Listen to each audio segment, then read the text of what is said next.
why the object of our faith matters.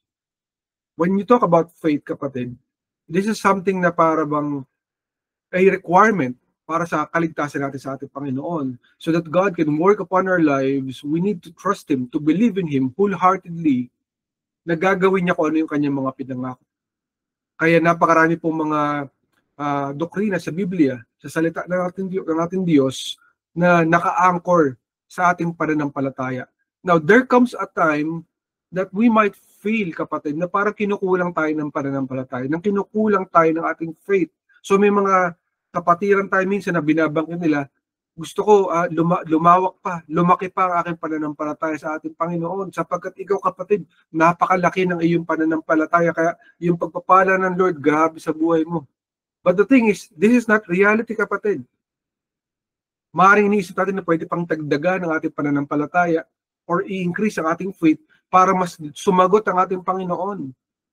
Pero it's not based, kapatid, kung gaano kalaki ang iyong faith. Di ba nga sabi nga ng Panginoon, even if you have a faith as small as a mustard seed, di ba? Ibig sabihin, kahit maliit lamang, it will be effective enough, kapatid, yung faith na meron tayo. Pero tinuturo sa atin ng ating Panginoon today, yung object of your faith, kapatid. Kanino nakaangkla, saan nakaangkla ang iyong pananampalataya. Let's check the word of the Lord in Luke 17:5-6 in the ESV version. God says to us, increase our faith. The apostles said to the Lord, increase our faith.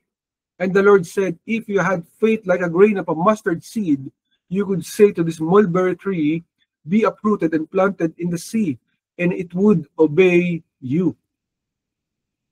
So when we look at the context of this, they are asking Jesus Christ, kasi kasama nila nung unang panahon si Jesus Christ, na Panginoong Jesus, pwede bang idagdagan mo ang aming pananampalataya, yung aming kakayanan na magtiwala sa iyo upang masagot ang aming mga panalangin? Para sabi niya, kahit kasinlit lang daw ng buto, di ba, ng isang mustard seed. I'm not sure if this is mustasa in Filipino, no?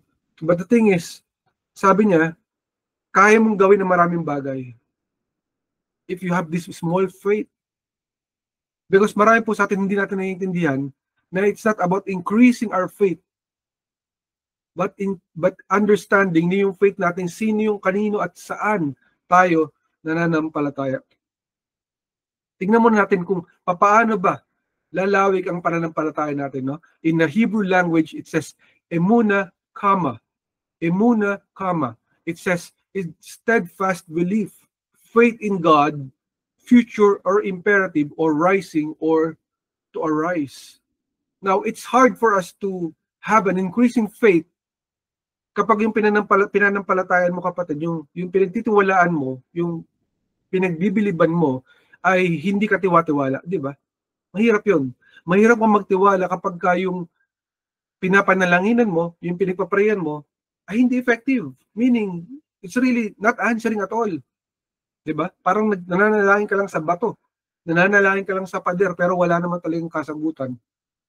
Pero when you are praying to someone na sigurado ka na mayroong gagawin, na mayroong sagot, diba? Surely, yung faith mo i-increase. Yung pananampalataya mo lalaki. Kasi that is the object of your faith. Alam mo na mapagkakatiwalaan mo yung tinatakbuhan mo. Diba? Kasi pag dumating na yung problema, pag dumating na yung mga sakuna, yung mga challenges ng ating buhay, kahit sabihin mo pa naman, ay, malawak yung pananampalataya ko, I have this experience, malaki ang aking karanasan, kapatid, na talagang kay Lord lang ako. Pero pag dumating na yung sakuna, yan na, biglang nag-backslide. Nakalimutan na si Lord, ayaw na kay Lord. May tampo na, diba? Dumarating na yung mga panghihina, ayaw na makinig, ayaw na mag-church, ayaw na magbasa ng salita ng Diyos. Why? Because hindi nakaangkla sa tama. Yung object ng faith niya, hindi si Lord. Yung sitwasyon. Kasi when you saw the situation changed, and wala kang magawa, then dumarating na yung sariling pagkakayanan, di ba? Yung carnal part ng pagkatao mo, kapatid. Kasi merong carnal part, merong spiritual part ng pagkatao mo.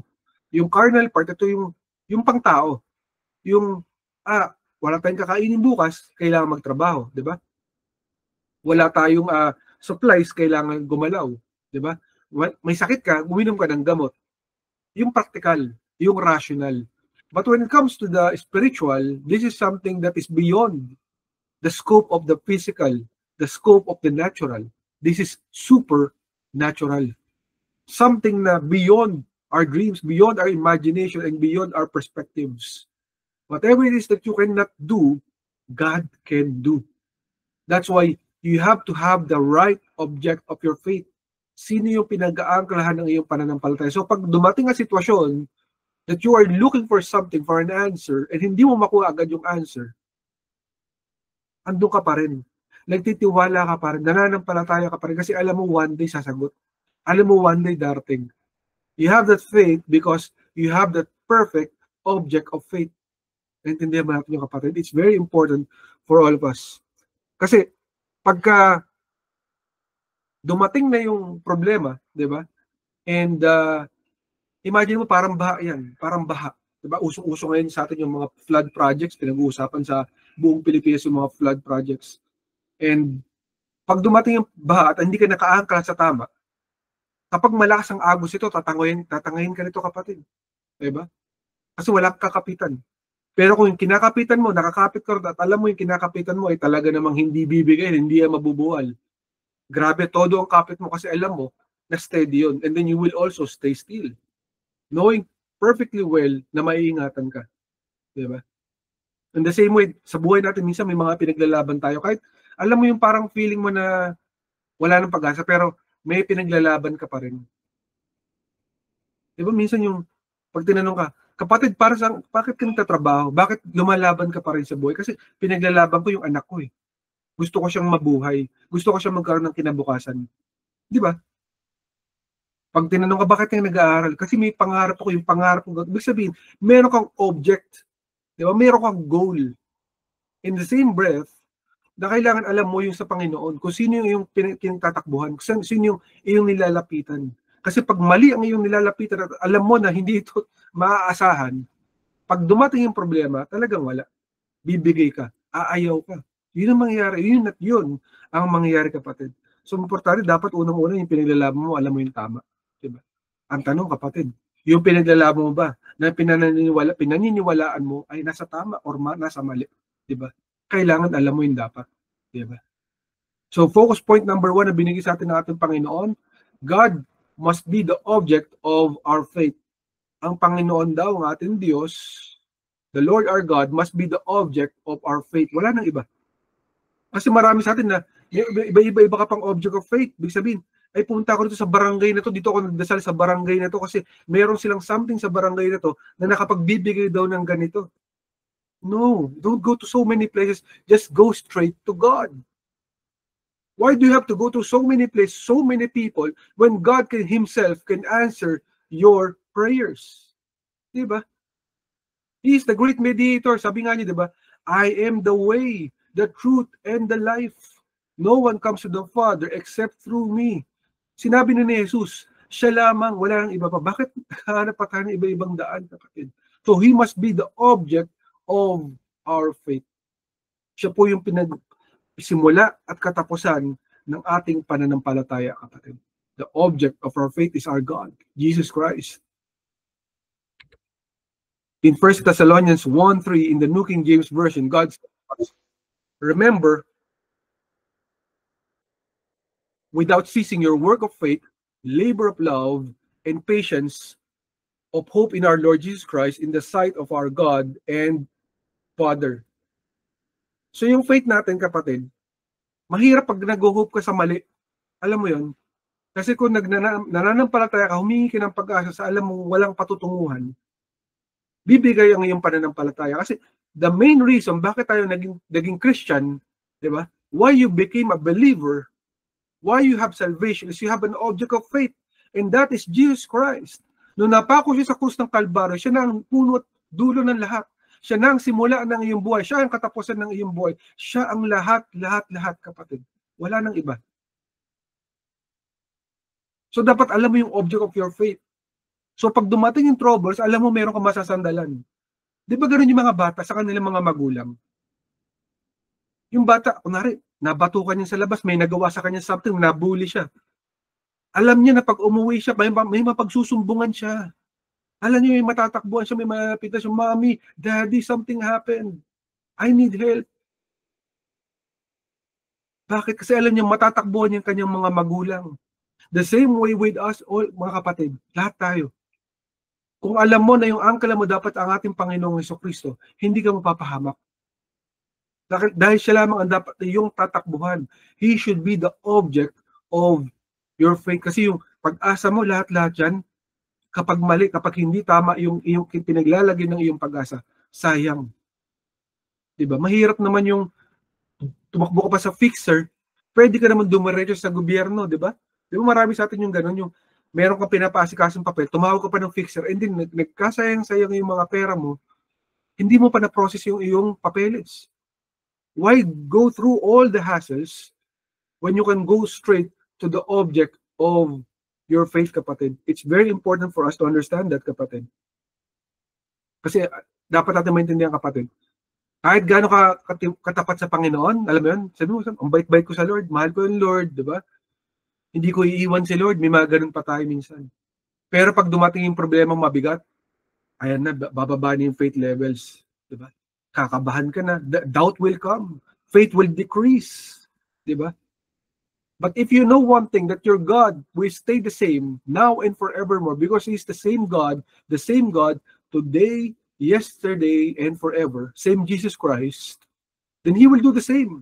Hindi po maapektuhan ng ating Panginoon. Diba? Naintindihan mo ba yung kapatid? Because God, our God, Jesus Christ, is larger than our lives. Mas malaki siya sa lahat ng problema mo. Mas malaki siya sa lahat ng uri niya sa sakuna.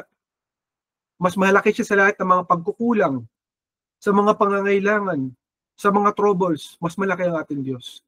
So pag siyang object of your faith, hindi ka kakaba-kaba. Kasi alam mo, may masasandalan ka. Dapat alam mo yun, kapatid. Diba?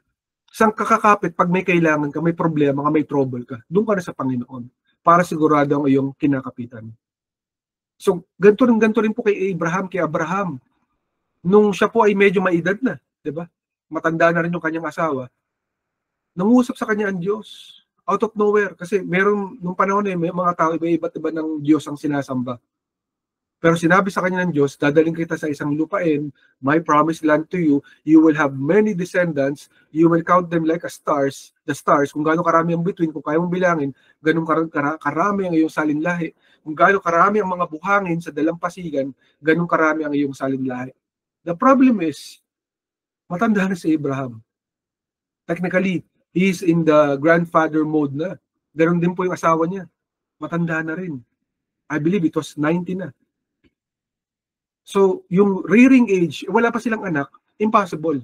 Diba? It was in the realm of the impossible.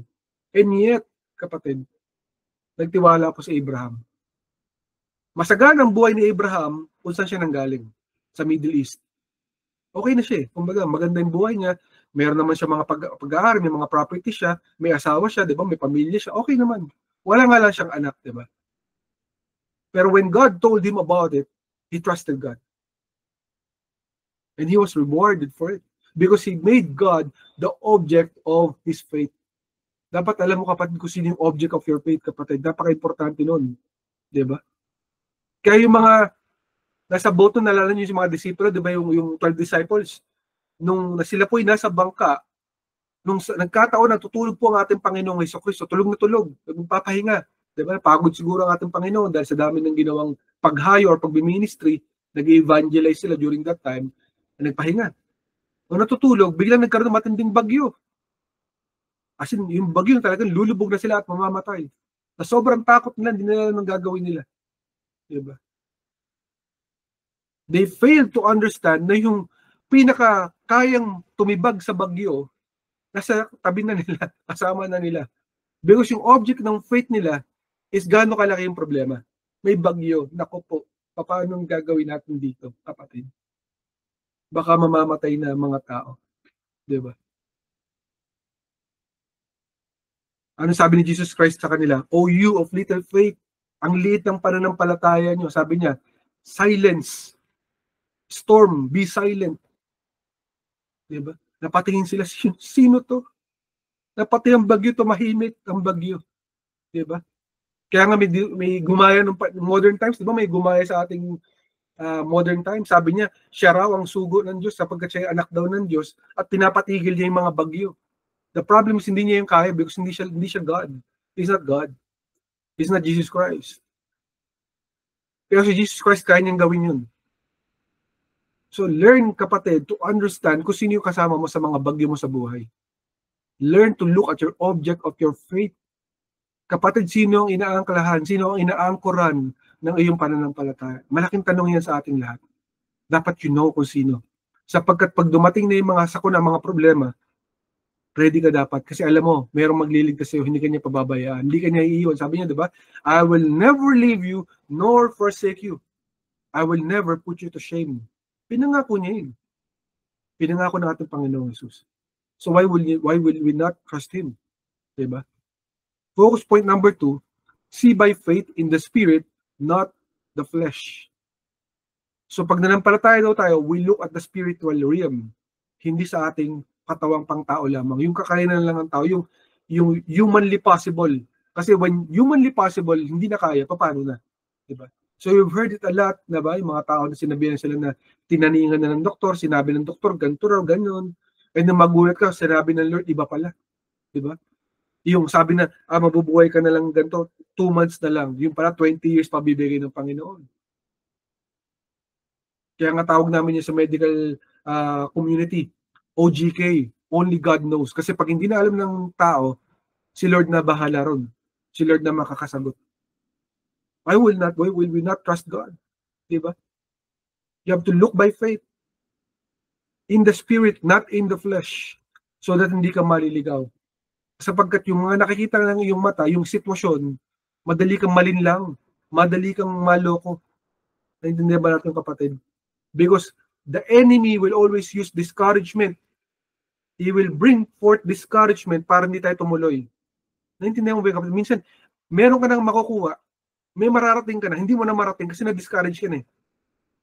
You turn back bago ka pa pumasok kasi na-discourage ka. Diba? Nawalan ka ng gana, nawalan ka ng pag-asa. So, imbis dumiretso ka sa mga pangarap mo, sa mga plano mo, umatras ka na lang. And that's what the enemy likes. That is what he wants. But God is teaching us to see by faith, by the Spirit. Sa pamamagitan ng Espiritu ng ating Panginoon.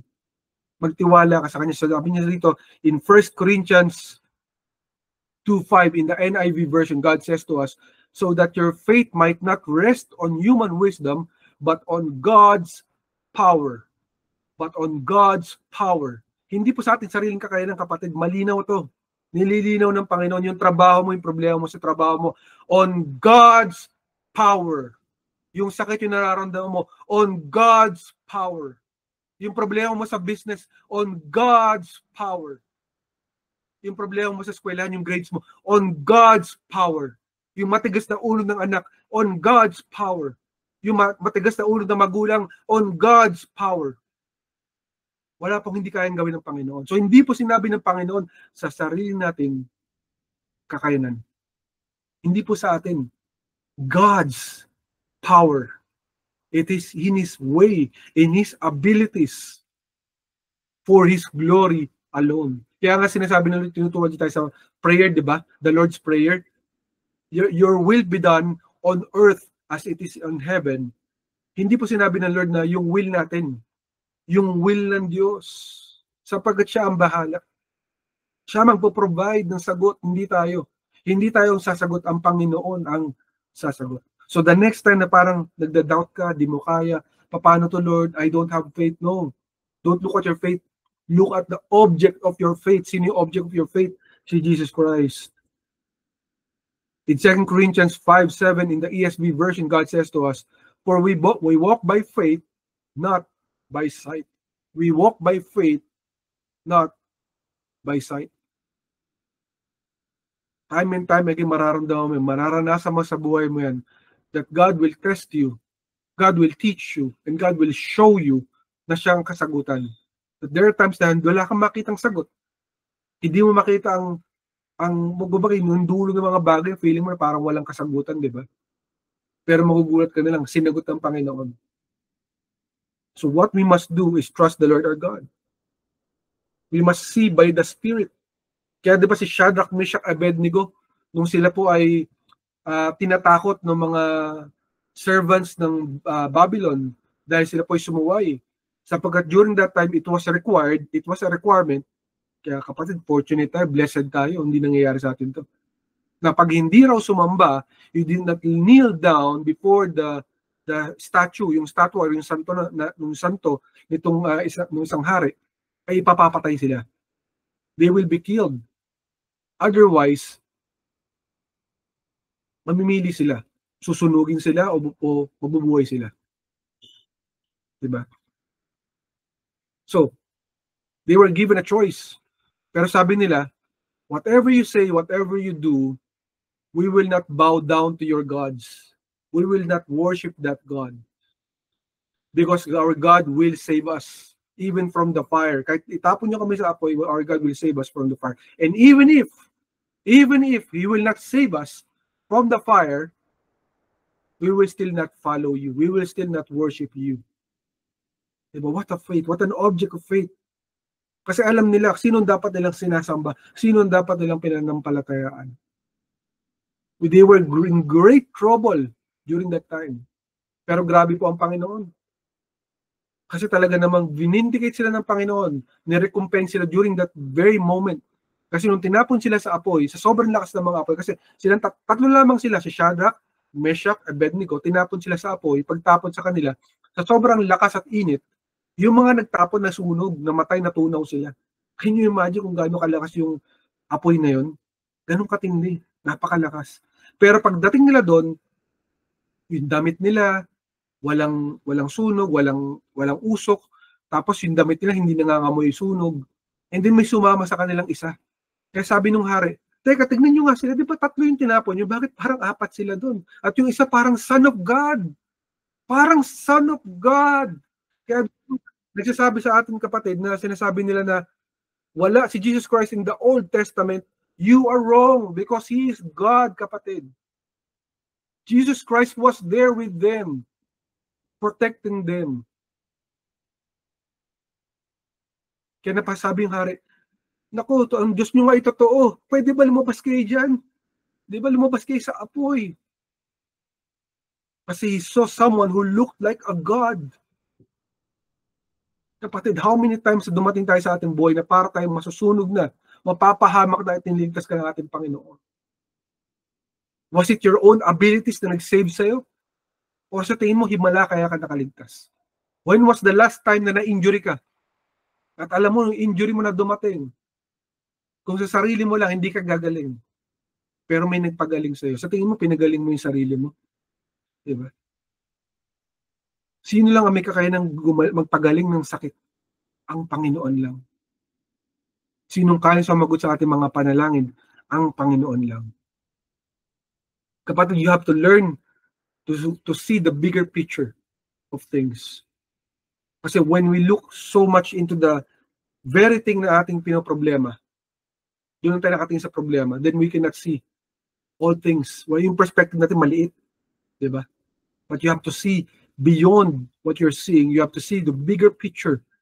See in the spirit, not in the physical, not in the natural only. Hindi masama na alamin mo na maging expert ka ng natural, na maging expert ka ng physical, or technically maging practical ka. Tama lang yung kapatid, maging rational ka, maging practical ka. Dapat alam mo yung ginagawa mo sa iyong buhay. But you cannot give up what is spiritual, because this is higher than the physical. Because the only one that can really help you sa lahat-lahat ng parte ng iyong buhay, ang ating Panginoon. We must understand that. And so that hindi tayo maliligaw.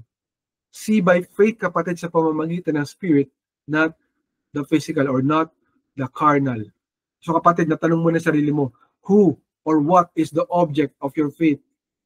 Dapat ang Panginoong Jesus lamang yan. Walang ibang object ng faith mo, kundi ang Panginoon. So pag dumating ang mga problema, dumating ang mga sakuna, dumating ang mga hindi maipaliwanag na circumstances in your lives, then, alam mo, meron kang Diyos. Kaya naalala ko nun yung anak ko nun, maliit pa lang siya.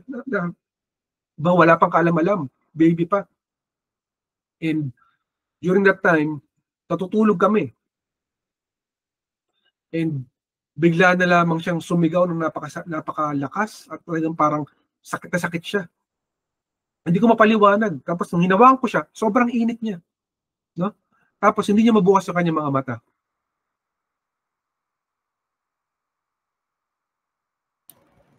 Hindi niya mabukas ang kanyang mga mata, and mainit na mainit yung anak ko. Talagang yung iyak niya, grabe. First time ko siya narinig na umiyak ng ganun. And so, I felt in my heart, in my spirit, that something was wrong and something was happening beyond the physical. It was spiritual. And God gave me a vision. There were 2 witches, mga mangkukulam, na umatake sa anak ko during that time. And so I prayed, no? And sabi ko sa Panginoon, di ba? Every knee shall bow, every tongue confess that Jesus Christ is Lord of all. And then I casted out all the bad spirits. So after ilang minutes, yung anak ko nag-iiyak, sumisigaw siya sa sakit, hindi siya makakita and all. Biglang lumamig yung kanyang katawan at ngumiti siya sa amin. Pero mo, madaling araw yun, out of nowhere. Why? Because the object of faith, hindi po yung sitwasyon, hindi po yung kaaway, hindi yung problema, yung panic, kasi it is easy for us to panic every time. Remember, kapatid, the enemy will always place discouragement in your heart. Because that is his design. He wanted to get someone para mapunta rin doon sa lugar niya. Alam mo ba yun, kapatid? Sapagkat his destination is the ultimate hell. Susunugin siya habang buhay si Satan. And so gusto niya ng mga makakasama niya kasi nainggit siya. Hindi siya makapayag na siya lamang nandoon. So gusto niya may maisasama siya. Kaya gusto niya sirahin yung mga anak ng Diyos, lalo na mga anak ng Panginoon, ang mga Kristiyano. Why? Because inggit na inggit siya sa pagmamahal ng Panginoon sa atin. So do not be surprised pag may mga problema. When you go through problems, do not panic. What you need to do is to trust God. Diba? Trust the Lord. Na hindi ka niya pababayaan. Na hindi ka niya iiwan kailanman. Ganun dapat ang gawin mo, kapatid. And sa mga takeaway na binigay sa atin natin Panginoon, number 1, your conviction of faith is vital. So dapat yung conviction mo, ano man yung nangyayari, ano man yung nagaganap, you have that conviction na hindi ka iiwan ng Panginoon, hindi ka niya pababayaan, that God will make a way. Maybe, hindi ko alam kung mag-work out to, but whatever will happen, God will be here for me. He will provide a way even if there's no way. Maybe He will make another way. Maybe He will make a miracle. Maybe He will surprise me with a surprise blessing. He will give His destiny helpers. I do not know. But I know one thing, I can trust God. So I have that conviction. Kapag you have that conviction na mapagkakatiwala mo ang Panginoon. Pangalawa, receive your future with your faith today. Wala pa, hindi pa nangyayari. Pero magtiwala ka na. You already receive it. As if nandito na siya. Ganun ang faith, kapatid. Hindi po yung faith na parang, pag nandiyan na, thank you Lord. Grabe Lord. Wow, what a blessing of God. God is good. When you say only God is good, pag wala pa, pag nandiyan na, paano pag wala pa? Diba? So, you receive it already kahit hindi pa dumarating. Trust Him na yung future mo secured na sa Kanya. Darating yun in His own perfect timing. Kaya doon ka na matututo na maghintay. Matututo ka na maging kontento. The waiting period is coming. Diba? May mga waiting period eh. Kasi sabi ng Lord, life is a season. May mga seasons of sagana, may season ng medyo stagnant, may season ng taggutom. Whatever season that is, God is still faithful. So kailangan pag mag-ipon tayo, dapat mag-ipon, di ba? Para pagka dumating yung taggutom, dumating yung stagnation, ready tayo. And then our faith, lalo nating pagyamanin yung faith natin sa ating Panginoon. But even if we do not see it right now, like not in the present time, believe that in His own perfect time, He will do it. Gagawin niya kasi pinangako niya. Di ba, kapatid? And lastly, faith requires constant refreshers. Mahirap manampalataya, kapatid, kahit sabihin pa natin object of our faith ang ating Panginoon, kung hindi ka na-refresh. What is a refresh? Di ba sa mga eskwelahan, may mga tinatawag na refresher, kapag medyo bumaba yung grades mo, or medyo nalimutan mo yung mga tinuro ng teacher, pwede kang umattend ng summer class para maalala mo yung tinuro, di ba? Para ma-review mo lang yung mga inaral dati. The same way with all of us. You might say that you've been a long time Christian, alam mo na, kilala mo na ang Panginoon, pero pag hindi ka nagbabasa ng Biblia, hindi ka tumitingin ng salita ng Diyos, hindi ka nakikinig ng preaching, di ba? Hindi ka kumakanta ng salita ng Panginoon, I mean, yung gospel, yung mga Christian songs, ang pinapakinggan mo lang, masasamang kanta. Do you think you will really increase your faith? That's not increasing your faith. That you are actually increasing your doubt, and you are making yourself susceptible, easy to be an easy target for attack. Madali ka ma-atake ng kaaway. Why? Kasi ang hina mo eh. Nag-gets ba natin kapatid? Di ba pag nag-review ka, pag tinanong ka bigla ng teacher, Mr. Cruz, tayo ka nga dyan. Sagutin mo nga itong ano na to. Kaya mo sagutin kasi na-review mo eh. Di ba kapatid? You were able to review it and so you have an answer to the question. The same way with all of us. Kapag inatakan ka ng kaaway, pwede mo siyang batuhan ng salita ng Diyos. Kaya diba si Jesus Christ, nung siya po ay tinukso ng kaaway, diba? Binatuhan niya ng Bible word sa mga word of God para manahimik si Satan. Dapat ganun ka rin kapatid. Dapat ganun tayo. We need constant refresher from the word of the Lord. Not only the preaching, but also the word of God technically. Diba? Na marireceive natin yung salita ng ating Panginoon para meron tayong protection, meron tayong armor. Mahirap makapaglaban sa gera kung wala kang bala. Mas mahirap pag wala kang armor vest. Diba? Kasi your Bible, the Word of God will be your total package. Yung weapon mo, yung armor mo, diba? Yung espada mo. Sabi nga yung shield of faith, the buckle of truth. Diba? The thing is, we need to make sure na nagbabasa tayo ng salita ng Diyos. Kapatid, it's high time for us to give time. I mean, is it hard for us to give 5 minutes to God in our 24-hour period? To read the word of the Lord or to listen to His preaching, or maybe, if not, listen to the songs of the Lord, the gospel songs. Diba? Surely, hindi yan kawalan sa atin. Diba? Pero may time tayo sa Facebook, may time tayo sa TikTok, may time tayo sa YouTube. What time are we giving God? It's a big question for all of us. Sabi ng Panginoon in Hebrews 11:1 in the ESV version, God says to us, now faith is the assurance of things hoped for, the conviction of things not seen. So kailangan magkaroon tayo ng conviction, kapatid. Kasi alam mo na kapag si Lord ang gumalaw at si Lord ang iyong pinananampalatayaan, siya ang iyong tinatawag, sigurado ka. You are assured. Even though hindi mo pa siya nakukuha, hindi mo pa siya nakikita, alam mo na mapagtitiwalaan mo siya. Diba? I mean, look at your finances, yung gastusin, I mean, yung pagkain mo sa bahay. You might say, ay parang ganyan, parang ganun, parang kulang, ganito, ganyan, dahil mo sasabihin. Pero, meron pa rin. Meaning, may provision. Diba? Because you are assured, hindi ka pababayaan ng Panginoon. So, the other factors, can God trust you? Are you doing the right thing, diba? Nagtitiwala ka ba sa Kanya? Nananampalataya ka ba sa Kanya? O nagtitiwala ka lang pag may problema? Diba? So, importante kapatid na yung buong makeup ng pagkatao mo ay sa Panginoon. And so that He can work easily on your life. Makagagalaw ang Panginoon na maayos sa iyong buhay. Because He has an assurance of things for you. For the things that you are hoping for. Nasasagutin niya yung mga panalangin mo.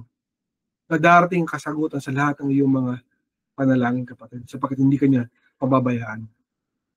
In Mark 11:22-24 in the New King James Version, God says to us, so Jesus answered and said to them, have faith in God, for assuredly I say to you, whoever says to this mountain, be removed and be cast into the sea, and does not doubt in his heart, but believes that those things he says will be done, he will have whatever he says.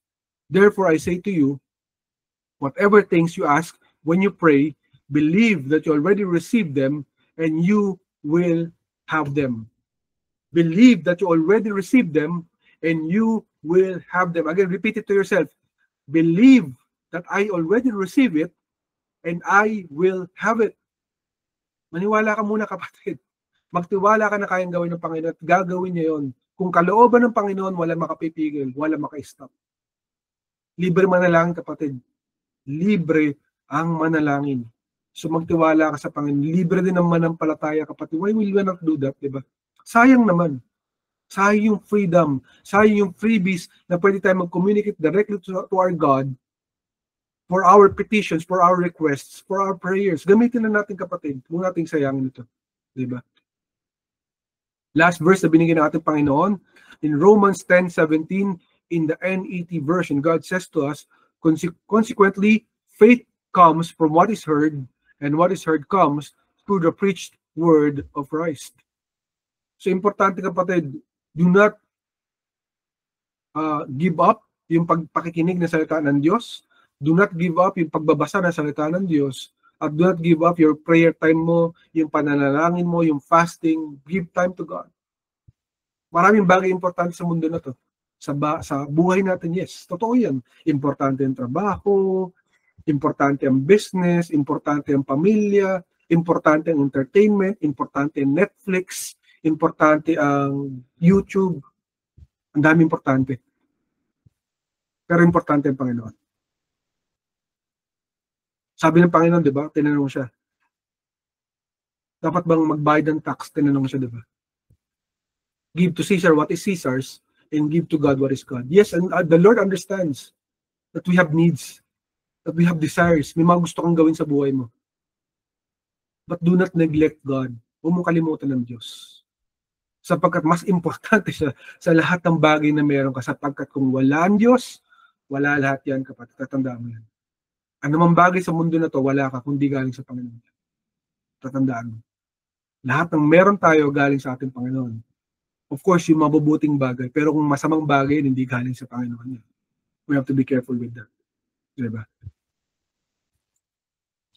Kung si Lord ang object of faith mo, wala nang bagay ang hihigit pa dito. Diba? So, importante na dapat ang Panginoon ang object of our faith. So, kung siya ang object of our faith, wala makatatalo sa ating Panginoon. Ano man yung problema, ano man yung mga troubles sa dinadaanan mo, kakayanin mo yan. Basta si Lord ang iyong tatakbuhan. Basta si Lord ang iyong tatawagin, hindi kanya pababayaan ni iwan. Yun ang pangako niya. But remember, kapatid, be reminded that the enemy will come to attack us. Maybe to attack yung mga business, to attack yung trabaho, to attack yung pamilya, o yung ating mga mahal sa buhay. Yes, it might happen. But one thing is for sure, hindi tayo pababayaan ng Panginoon. Hindi kanya iiwan. Whatever battle that you will be going through, God will be there with you. God will not allow, sabi nga niya, di ba, na kahit isa man sa buhok mo ay mawala. Ano man sa hibla ng buhok mo. Yung sabi niya, kasi alam niya, bilang niya yung hibla ng iyong buhok. Ganun katindi ang ating Panginoon. But be reminded that the enemy will use discouragement para discourage ka. It is his perfect tool.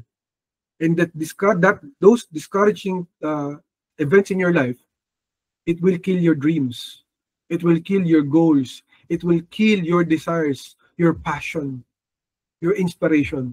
So do not let discouragement kill anything in your life.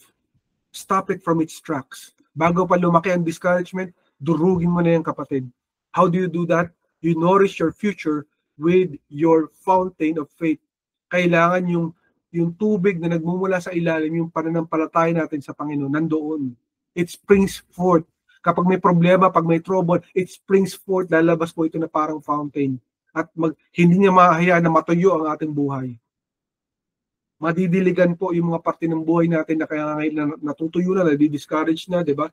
Nawawalan na ng pag-asa. Babalik ang hope, babalik ang pag-asa kasi alam natin, nakasama natin ang ating Panginoon. So do not let the enemy destroy us through discouragement. Tandaan mo, kapatid, the main reason, kapatid, why the enemy is attacking you is because he sees greatness in your life. Pag wala ka ng problema, matakot ka. Naintindihan ba natin yung kapatid? Pag wala ka ng problema, isa lang ibig sabihin nun, kakampi mo na siya. Magkatsokaran na kayo. Kumbaga, allies na kayo ni Satan. But if you're encountering problems in your life, that only means one thing. He's afraid of you because God is using you. God has called you. And he sees greatness in your life. And he's very much afraid of that. That's why he wants to destroy you. But before mo ma-realize ang iyong potential, sisirain niya na yan. Ganun siya katuso. So wag ka papayag na magpapatuso ka sa kanya, 'di ba? Wag ka magpapaloko sa kanya kasi manloloko ang kaaway, kaya nga sabi sa kanya, the great deceiver. Do not be deceived, kapatid. Tatagan mo yung pananampalataya mo doon sa aangklahan ng iyong pananampalataya ang ating Panginoong Jesus. 'Di ba? Kung may pinaglalaban ka sa iyong buhay, ipaglaban mo ang Panginoon. Whatever it is that you will go through, siguraduhin mo ipaglaban mo ang Panginoon. Kasi ang Lord, hindi ka niya pababayaan, ipaglalaban ka lagi ng ating Panginoon. Make Him the object of your faith. And pagka naubos na yung strength mo, naubos na yung lakas mo, naubos na yung inspiration mo, yung encouragement mo, He will be the source of your strength. The joy of the Lord will be your strength. Papalakasin ka niya muli. I-inspire ka niya muli, i-encourage ka niya muli para mag-push ka pa, tumuloy ka pa. Kakayanin mo pa rin kasi kasama mo ang ating Panginoon. Stand, kapatid. Stand strong because you are the children of the promise. May mga pangako ang Panginoon. Hindi mo pa nakuha lahat ng pangako. Nakuha mo na ba? Surely, may mga inaabahan ka pa sa Panginoon. And if you are the children of the promise, then trust Him. Magtiwala ka sa ating Panginoon na buhay. Because His work in your life is not done yet. Para kang isang canvas ng painting. Napinta pa lang, 'di ba? Meron pa lang mga scratches, meron pa lang mga konting mga sketches. Pero wala pa yung mga pinta, wala pa yung full design, 'di ba? Wala pa yung mga kulay kasi nagsisimula pa lang ang Panginoon. Hayaan mong gumawa ng obra maestra ang Panginoon sa iyong buhay. Pagtiwalaan mo siya. Huwag kang mawalan ng pag-asa sa isang saglit na may problema, ito na ayaw mo na, gusto mo na mag-give up. Don't be like that, kapatid. Trust Him that He will do something about it. So what we need to do, kapatid, is to walk by faith, believe by faith, see by faith. Not by the physical, not by the natural, but by the Spirit, says the Lord Almighty. Pag hindi na natin kaya, may tatatawagan. That's why we call upon the name of Jesus Christ. Kaya nga diba sa kanta, diba? Call upon the name of the Lord and be saved. Call upon the name of the Lord and be saved. God loves you more than you can ever imagine. If only you understand, kapatid, kung gaano katindi yung power na meron sa buhay mo, na matatawag mo anytime. Grabe. If you only knew about it. And so now that you have an understanding, kapatid, huwag mo hayaan na hindi ito magamit. Kapag may problema ka, when you are going through so many things in your life, number one, you count your blessings. Gaano karaming beses ka pinagpala ng Panginoon? Gaano karaming beses sinagot ng Panginoon ng iyong mga panalangin? At ngayon na you are moving toward your present and to your future, it is high time to call upon His name once again. Because He will be the answer to your troubles. He will be the answer to your problems. If He is the object of your faith, hindi ka niya pababayaan. Niiwan kailanman. Ang tanong, kapatid, tinawag mo na ba siya? Lumapit ka na ba sa Kanya? Nagpakumbaba ka na ba sa Kanya? It is high time, kapatid. Call upon the name of the Lord and be saved and make Him the object of your faith. Do it, kapatid. He is waiting upon you. God is waiting upon you. Inasalita ng ating Panginoon na buhay. Salamat sa pagkabasa ng Kanyang salita and salamat po sa ating Panginoon sa pagbibigay sa atin ng Kanyang mensahe. Kapatid, maybe this is the first time that you're listening to this broadcast. You might not know me. You might not know Ancient Doors Church, and worst, baka hindi mo pakilala ang ating Panginoong Hesukristo. Kapatid, you might say that, yes, I know Him, I know Jesus Christ kasi tinuro sa akin ng mga magulang kayo, narinig ko yun sa akin school, narinig ko yun sa isang church. But at the end of the day, kapatid, kung walang Jesus Christ sa buhay mo, na merong talagang relationship sa'yo, you are in trouble. Why? Because kapatid, sa buhay na ito, meron tayong destination. Ano yung destination na yun? Dalawa lamang yung, kapatid, physical and spiritual death. Yung physical death, at least alam mo yun kung saan kang pupunta. Kung ikaw ay mawawala sa mundo na to, maybe 100 years from now, we do not know. Only God knows. Pero pag tayo nawala sa mundo na to, meron pang pupuntahan. Kasi pag namatay ang tao physically, meron pang spiritual death. Ano po yun? Dalawa lang ating destination sa spiritual. Heaven or hell. Langit or impyerno. Surely, kapatid, you will not want to go to hell one day. you will want to go to heaven one day. And for us to be able to go to heaven one day, we have to do something.